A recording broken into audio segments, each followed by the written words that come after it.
الحمد لله رب العالمين،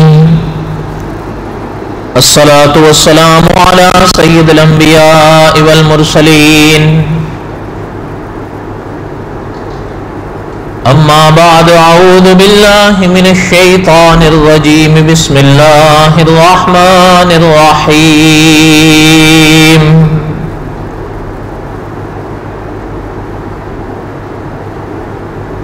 نحن نقص عليك أحسن القصص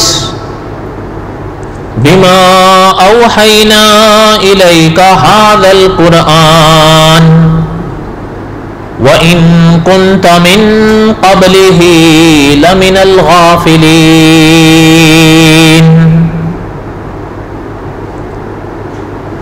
صدق الله العظيم. وبلغنا رسوله النبي الكريم ونحن على ذلك لمن الشاهدين والشاكرين والحمد لله رب العالمين. اللهم صل على محمد وعلى آل محمد كما صليت على إبراهيم وعلى آل إبراهيم إنك حميد مجيد. اللهم بارك على محمد وعلى آل محمد كما باركت على إبراهيم وعلى آل إبراهيم إنك حميد مجيد.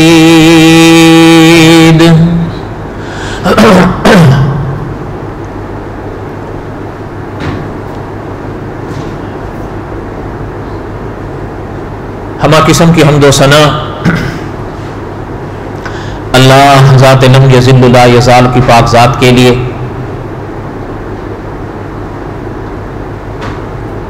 صدق دل سے باتعداد مرتبہ درود و سلام امام الانبیاء حضرت محمد رسول اللہ صلی اللہ علیہ وسلم کی پاک ذات کے لیے. قصص الانبیاء علیہ السلام کے اسباق ہم پڑھ رہے تھے.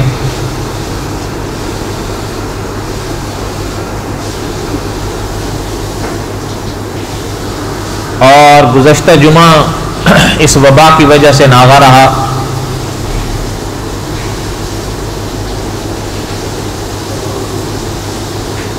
گزشتہ سے پوستہ جمعہ میں یہ بات پڑھ رہا تھا حضرت موسیٰ علیہ السلام کے واقعات کے باب کی.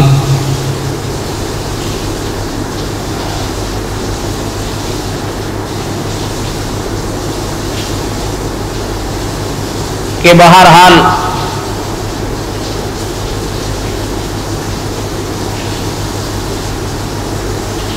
پیغمبر علیہ السلام نے فرعون کو اس کے ماننے والوں کو بہت سمجھایا، معجزات بھی دکھائے، دلائل بھی بیان فرمائے. جو اللہ ذو الجلال والاکرام نے حضرت موسیٰ علیہ السلام کو فرمایا پیغمبر نے وہ کیا. بہرحال وہ نہیں مانتے. اس حوالے سے کئی اسباق ہم پڑھے. کلام پاک کی آیات تھیں.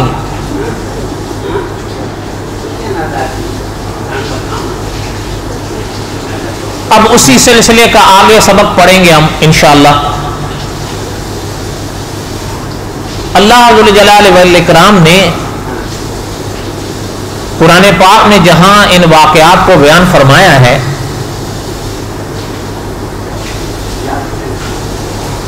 وہاں ایک کلام پاک کی آیت میں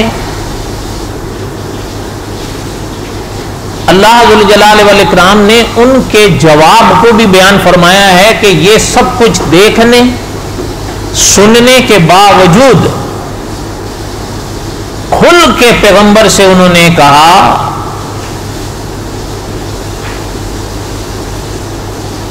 وَقَالُوا مَهْمَا تَأْتِنَا بِهِ مِنْ آيَةٍ لِتَسْحَرَنَا بِهَا کہنے لگے کہ حضرت موسیٰ علیہ السلام سے کہنے لگے کہ آپ کوئی بھی نشانی ہمارے پاس لے آئیں، اور اللہ معاف فرمائے پیغمبر علیہ السلام کی نشانیوں کو، پیغمبر علیہ السلام کے معجزے کو جادو کہہ رہے ہیں کہ آپ کچھ بھی کر لیں، فَمَا نَحْنُ لَكَ بِمُؤْمِنِينَ، ہم نہیں مانیں گے، صاف کہہ رہے ہیں۔ وَقَالُوا مَهْمَا تَأْتِنَا بِهِ مِنْ آيَةٍ لِتَسْحَرَنَا بِهَا، کوئی بھی آپ نشانی ہمارے سامنے لے آئیں، اور اس کو جادو بھی خود ہی کہہ رہے ہیں، حالانکہ بڑے واضح دلائل پیغمبر نے ان کے آگے رکھے ہیں، 2 اور 2 4 کی طرح، اور ساتھ خود بالکل کھل کے کہہ رہے ہیں فَمَا نَحْنُ لَكَ بِمُؤْمِنِينَ، ہم آپ پر ایمان نہیں لائیں گے۔ یعنی اللہ تعالیٰ معاف فرمائے، انتہا ہے یہ کفر۔ اللہ تعالیٰ اس حالت سے بچائے کہ انسان اس حالت تک پہنچ جائے۔ اچھا، اللہ جل جلالہ والاکرام نے کلام پاک میں یہ بات ان کی بیان فرمائی کہ انہوں نے کھل کے یہ بات پیغمبر سے کہی۔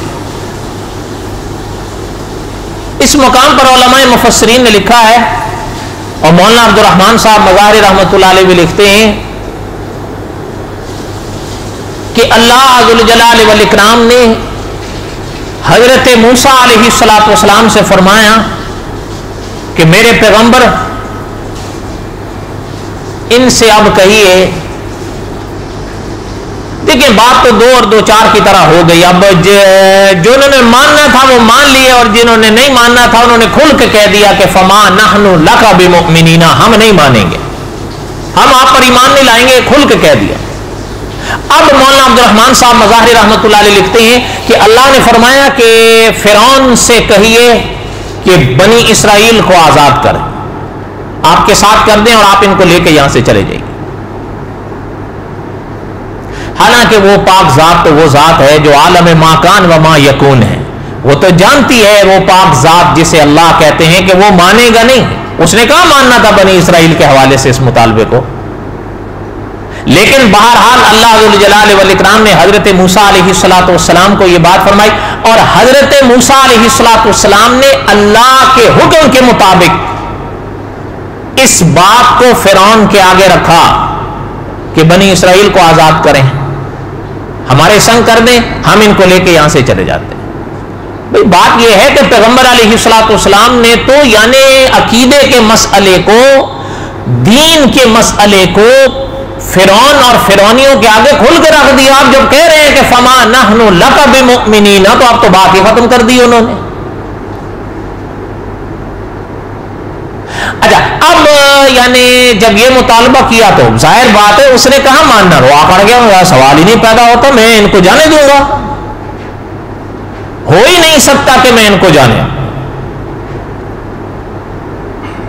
علماء نے لکھا ہے کہ اللہ جل جلالہ والاکرام نے فرمایا میرے پیغمبر ان سے کہیے کہ مان جاؤ ورنہ پھر ہمارے قہر آئیں گے۔ انہوں نے کہا جی دیکھی جائے گی، میں نے کہہ دیا میں نہیں جانے دوں گا۔ اچھا، جب ایمان لانے کا بھی سے بھی انکار کھل کے کر دیا، اور بنی اسرائیل کی آزادی کے مطالبے کا بھی انکار کر دیا، اصل میں صاحب قصص الانبیاء نے لکھا ہے کہ دیکھیں اللہ جل جلالہ والاکرام تو جانتے تھے کہ اس نے نہیں ماننا ہے، نہ عقیدے کو ماننا ہے، نہ ہے بنی اسرائیل کی آزادی کو ماننا ہے، لیکن اللہ جل جلالہ والاکرام نے حجت کو پورا کرنا تھا۔ اور صاحب قصص الانبیاء نے اس مقام پر لکھا ہے کہ اب من جانب اللہ فیصلہ ہو گیا تھا کہ اللہ نے اس قوم کو صفحہ ہستی سے مٹانا تھا، لیکن ظاہر بات ہے اللہ ذل جلالہ والاکرام کی حکمتیں ہوتی ہیں۔ اللہ نے فرمایا، انہوں نے کہا نہیں جی بس ہو ہی نہیں سکتا۔ اب اللہ ذل جلالہ والاکرام نے فرمایا کہ جب وہ آخرے نا فَأَرْسَلْنَا عَلَيْهِمُ الطُّوفَانَ وَالْجَرَادَ،